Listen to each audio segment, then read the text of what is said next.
Okay, good morning, everybody. What is it? Today is what? It's Monday, I think November 27th.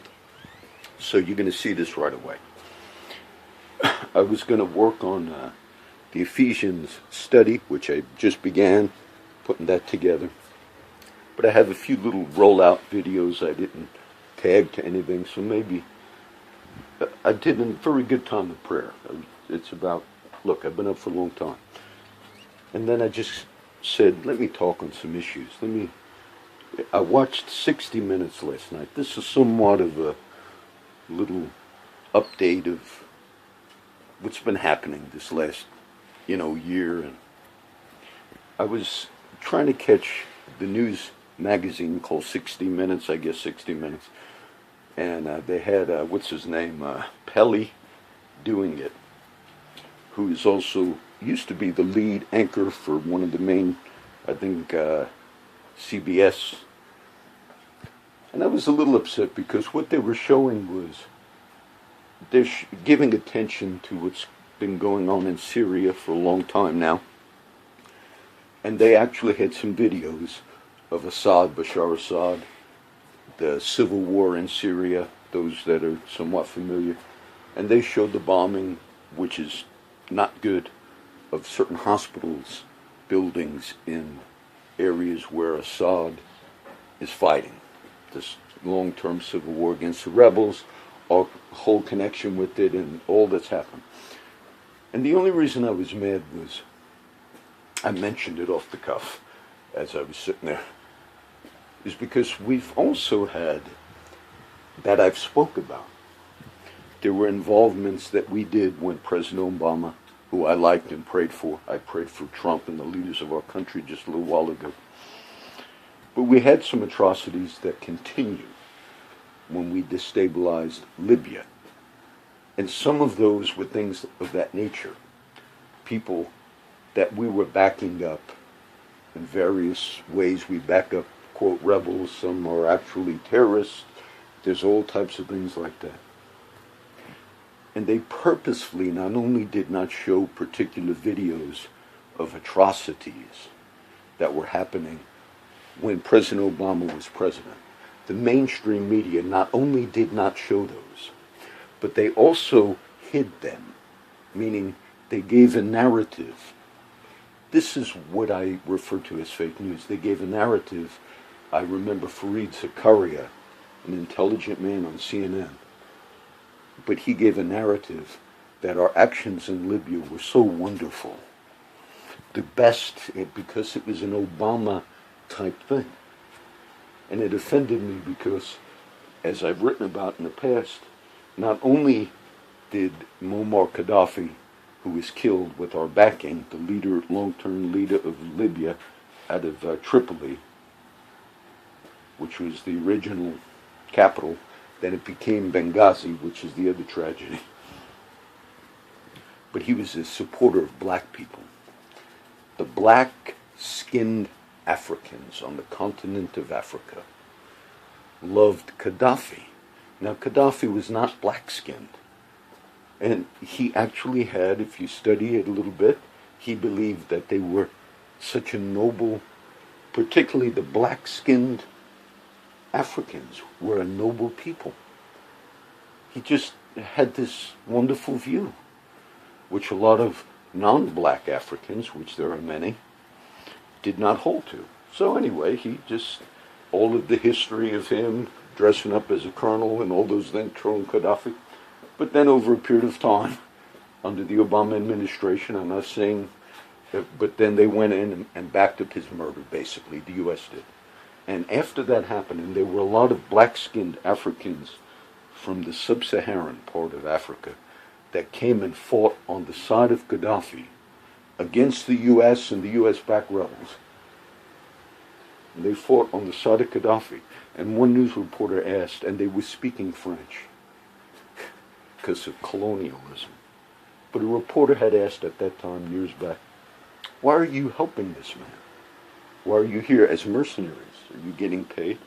They said, no. We're helping him because he defended us as black people, black-skinned Africans. Oh, and so we removed him.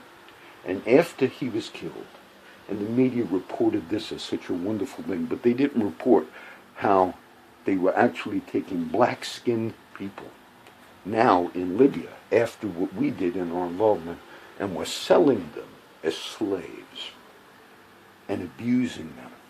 Because remember, the people fighting Gaddafi also fought whatever his ideology was.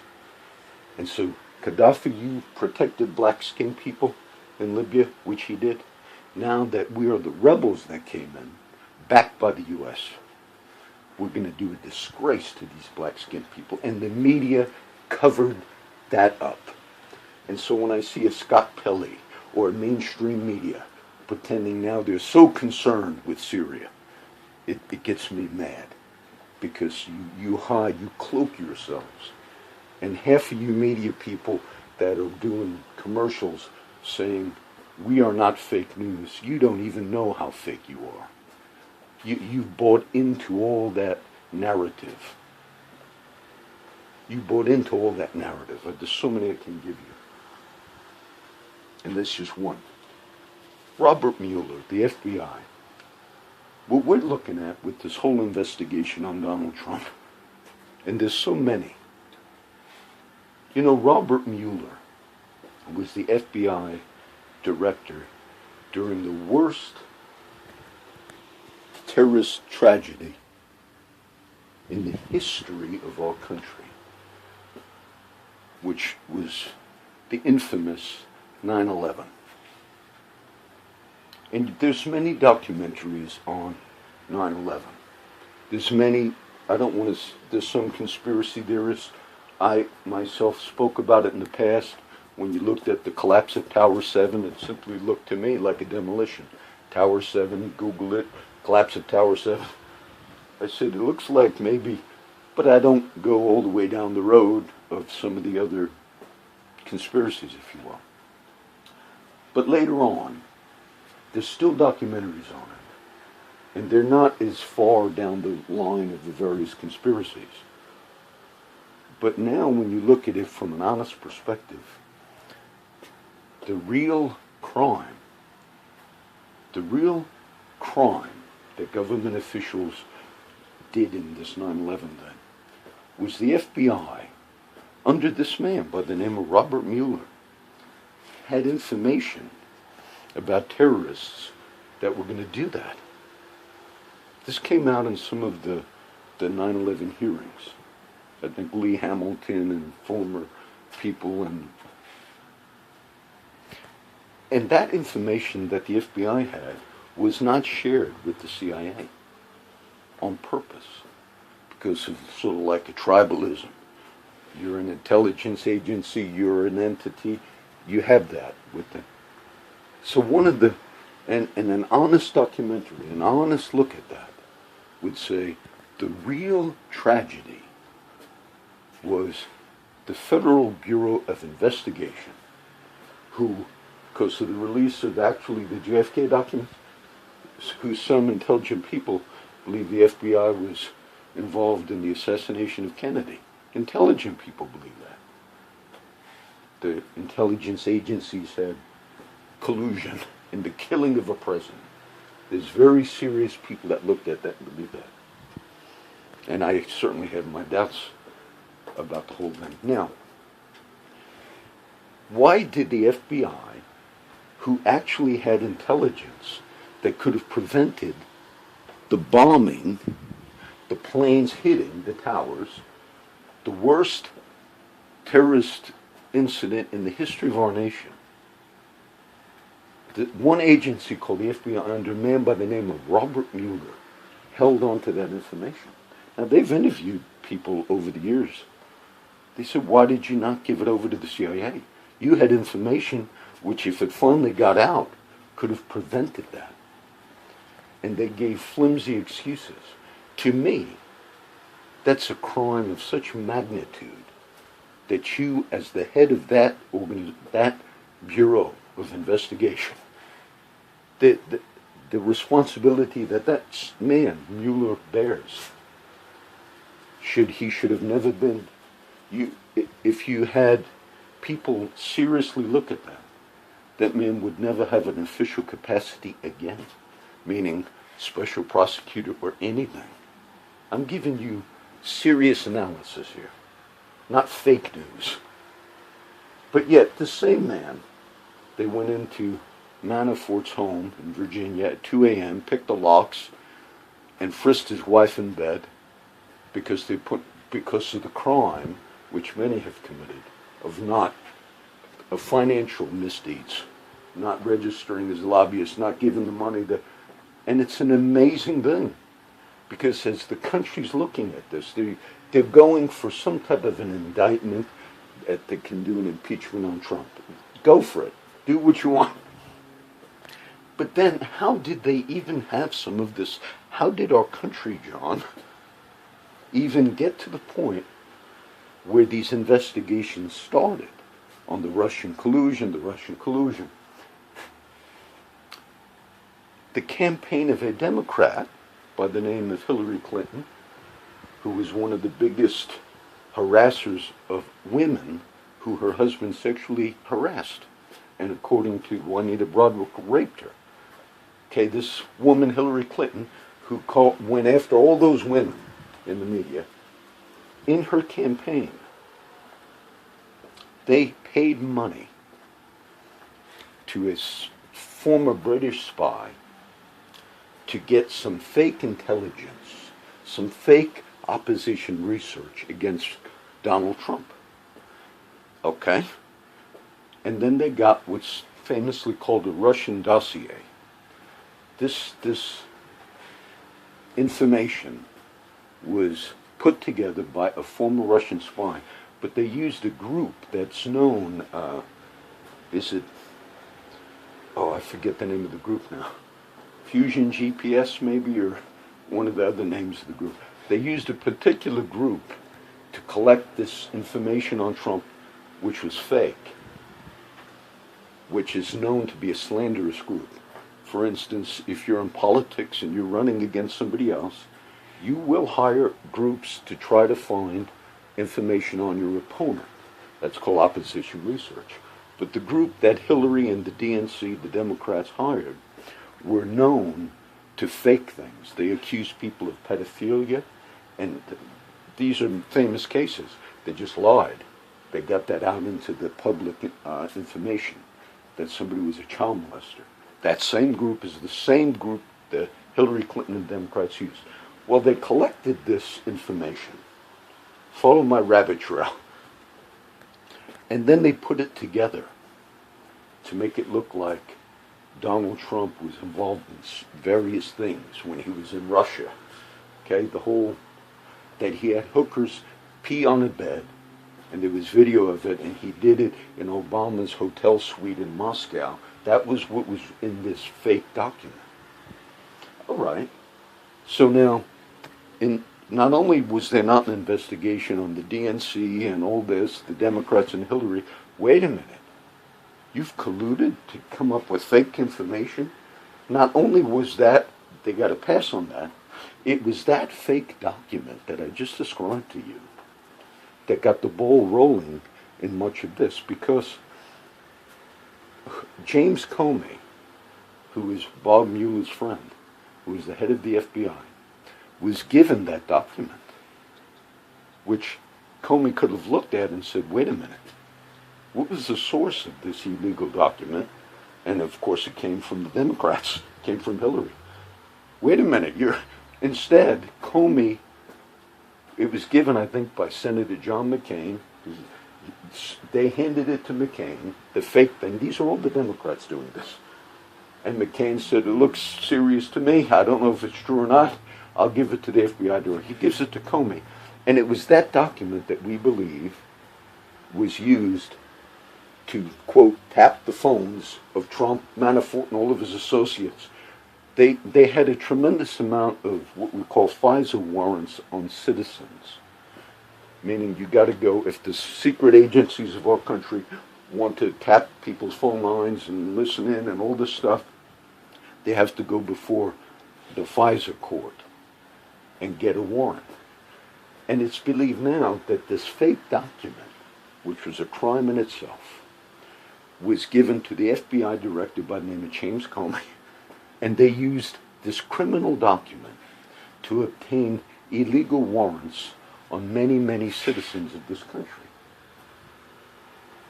Now, all of this latter here is only legal crap. And then the process of it is now we're going to use all this that we obtained from all this, and any investigation, wait a minute. We had the FBI working off of something that was, they paid a former British spy with the agency to use a group that was known to be like a slanderous gossip group to put together a fake thing, and we used all that to begin a process, and you used that? And Mr. Mueller, which I just explained, one of the worst tragedies of our country, and you were the head of the FBI at that time, and the information FBI had was not shared with the CIA. Some of these people should have been tried on dereliction of duty. Some of these people you're seeing in the media today that are now righteous warriors. You've committed crimes more serious in the sense that the information, the dereliction of duty in your organizations by your secretiveness and not revealing the intelligence that could have prevented the tragedy of 9/11 just amazes me. And the media sees these men as righteous warriors. Where's the other notes? I wrote a note, mine have blown off. I wanted to talk about, if I was going to do any verses, it'd be something in Isaiah, but the whole Harvey Weinstein and the sexual harassment, all this again. But I noticed over there, Uma Thurman. Uma Thurman was a famous, popular actress. I think I might have watched she was famous for the movies Kill Bill 1, Kill Bill 2, and I think Pulp Fiction. I know I saw Pulp Fiction, years ago, and what's his name was in it? Vinnie Barbarino, John Travolta, growing up, Saturday Night Fever, all that kind of. But Uma Thurman gives this text the other day.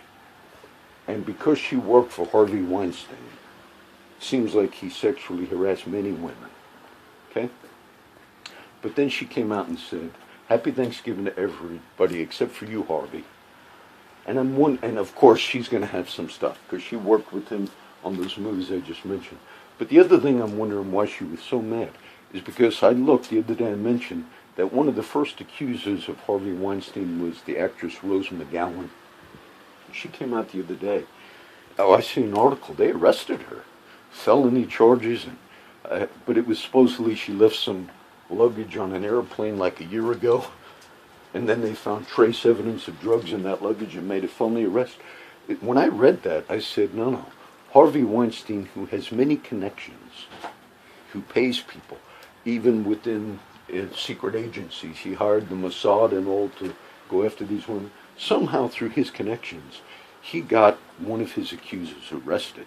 That's what I believe happened. And I think Uma Thurman saw that, another actress, and said, and that got her mad. And she was rightfully mad. But it was mad because all these people that are doing all these things, I gave you a little narrative just a minute ago, they're all out like the hunters and warriors of righteousness. Some of them, because of their dereliction of duty, we had the worst tragedy in the history of our country, where I grew up as a kid, and you're some righteous warrior. You used a bunch of fake crap, then anybody that looked at it honestly should have said, no, we're going to call you to the table now, sir. Mr. Comey, whoever you are. How could you have obtained warrants illegally on people? Because this was fake intelligence that you did. This is a crime. That's the things the public should be concerned of. Women like the famous reporter Cheryl Atkinson, a mainstream news reporter. She was a good woman, but she reported truthfully and critically on President Obama during his administration. And the Justice Department under Eric Holder, illegally tapped into that woman's computers, her home computers and all this, and that was revealed to her, which was a high crime. It's a high crime that a president of the United States, whether it's a Trump, a Bush, or Obama, would go after a political enemy that he deems that's reporting on him. And they tapped into this reporter's phone, computers, Cheryl Atkinson and all, and she wrote a whole book on it. Let me tell you, the real media, this would have been a story that would have caused the impeachment of the president and criminal actions, because there's a collusion there with the Justice Department, a friend of Obama, who is Eric Holder. I was not highly critical of any of these men. But just looking at what I just told you, she wrote a book on this. So they used all of that power to go after a citizen who was a reporter. They did the same thing with a particular Fox reporter and had him looked at as a threat, and then they tapped his, what was his name? I forget now. His mother's. There were crimes with the people that are connected that they got away with. And so all this country is now looking at, look, we're going to go after the people that are doing this. They should have gone away. They shouldn't have even been. They use their power and authority to go after citizens. I had a friend from Turkey I met recently. But that's what happens in those countries. So I covered that. I didn't look at the major news. There's not a whole lot of local things. But I'll upload this. I'll tag it along with those other two videos. And I even found this. I guess I'll post this later. I got a bunch of new websites. If you ever see, I kind of just put as many websites out. I'm grateful for the opportunity that we all have as people to communicate and to speak. And there surely is a war going on in that. Look, I'm going to be honest with you. I've had friends of mine that told me, John, I've had friends that watched some of my YouTube videos maybe 100 times because they are on them. And then I've had friends say, but John, you know, it just shows one view. Now, I'm not just self-promoting. But I know I've had more than one. So YouTube, Google, and these things, sometimes they do things if they think you're speaking on issues possibly that they're for. And so you do have like Twitter accounts being suspended and things of that nature.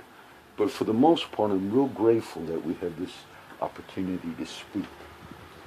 And just some of you might not have even known about what I just showed you about Mr. Mueller, about his dereliction of duty by the FBI. Had information that could have stopped the worst terrorist attack in the history of our country.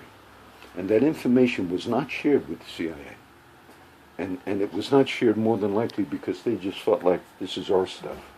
That's one of the worst dereliction of duties of the head of an administration, a government, federal agency, possibly ever. And we see the same man finding transgressions. And much of the investigation was started, like I explained to you. And you talk about this as some righteous thing. And the amazing thing about it is the document that began the ball rolling to get all these FISA warrants and all this illegal crap was collusion with, if you will, Russia. Fake Russian intelligence paid for.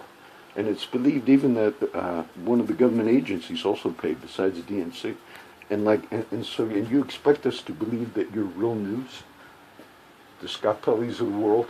I'm sure you're upset, Mr. Pelley, about the atrocities of Syria, because I was upset. But you covered up all those same atrocities when it was Libya. And you did it, and you promoted on nightly news, night after night after night, how President Obama and his actions in Libya, I remember it, were so wonderful, the best. And I was talking about the blacks being sold on the chop on the slave blocks, because of what I explained, and you didn't cover any of that. And then some of them were molested. The young boys they were using as male prostitutes, they were forcibly molesting young black kids in Libya after our actions. You reported none of that, all because of your political bias.